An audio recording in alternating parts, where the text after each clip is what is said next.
Witajcie moi drodzy. Słuchajcie, jeżeli myślicie, że to już Halloween, nie, jeszcze nie. Jakiś performance artystyczny? Nie. Znaczy, w pewnym sensie. Słuchajcie moi drodzy, pokażę wam zrzut ekranu z aplikacji na telefon, która nazywa się Zanieczyszczenie powietrza. Proszę bardzo, oto zrzut ekranu z wartości szkodliwych, rakotwórczych pyłów dosłownie kilka dni temu z Katowic. Wysokie wartości? To patrzcie na to. Wczoraj z Gliwic. Moi drodzy, jeżeli to nie wprowadza was w przerażenie, to wyjdźcie z domu. Chyba że mieszkacie akurat na tych ziemiach Polski, gdzie to jeszcze nie następuje w tym, gdzie nie ma jeszcze tego w tej ilości, ale ostatnie dni, tygodnie na Śląsku, w Małopolsce, w Krakowie, ale nie tylko, bo też w Polsce Środkowej, są po prostu, moi drodzy, tragiczne. Wyobraźcie sobie, że uchylacie okno i nagle macie wrażenie, że ktoś w waszym pokoju rozpalił grilla.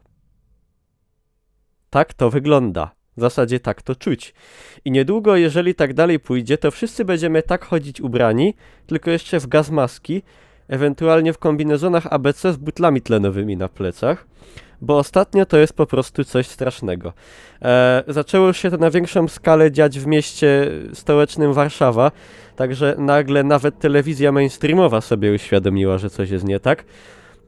Także moi drodzy, no, już dzisiaj rano bito na alarm w TVN24, pokazywano mapę z mrocznymi, czerwonymi kwadracikami, które pokazywały, że stan skażenia już jest niesamowicie masakrycznie wysoki, tylko że to już dzieje się od pewnego czasu, dopiero od niedługiego czasu się o tym mówi, a to już trwa bardzo długo.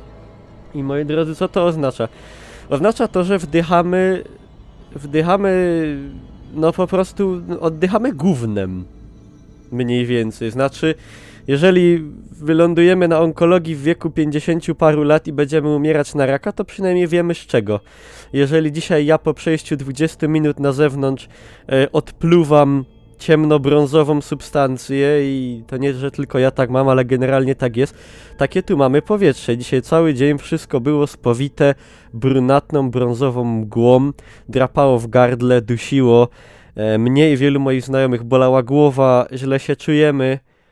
No bo takim oddychamy powietrzem. I jeżeli zadacie sobie pytanie, z czego to wynika, to moi drodzy, nie z przemysłu.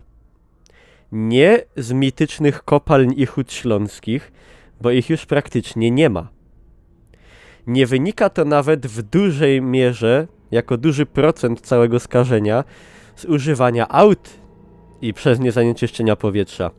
Wynika to, moi drodzy, z tego, że ludzie palą w piecach, ale gdyby jeszcze palili drzewem albo węglem, ale moi drodzy, ludzie w piecach palą wszystko.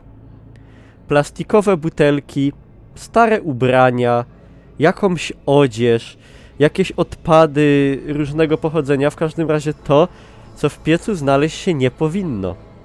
I naprawdę większa część tego zanieczyszczenia, które nas dusi, do tego stopnia, że dzieci w Rybniku dzisiaj nie poszły do szkoły, pochodzi z tego, że ludzie po prostu palą gównem w piecach.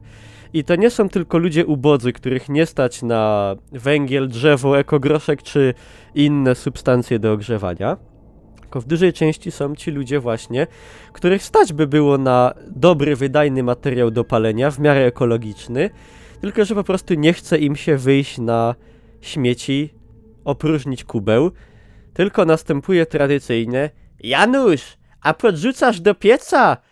To weź tam śmieci jeszcze dorzuć. No i drodzy moi, mamy to co mamy. Wskaźniki skażeń w śląskich i nie tylko, mówię tutaj z miejsca, gdzie ja się znajduję, wskaźniki skażeń, jak to mówił wiesz, wypierdalają zegary na czerwono.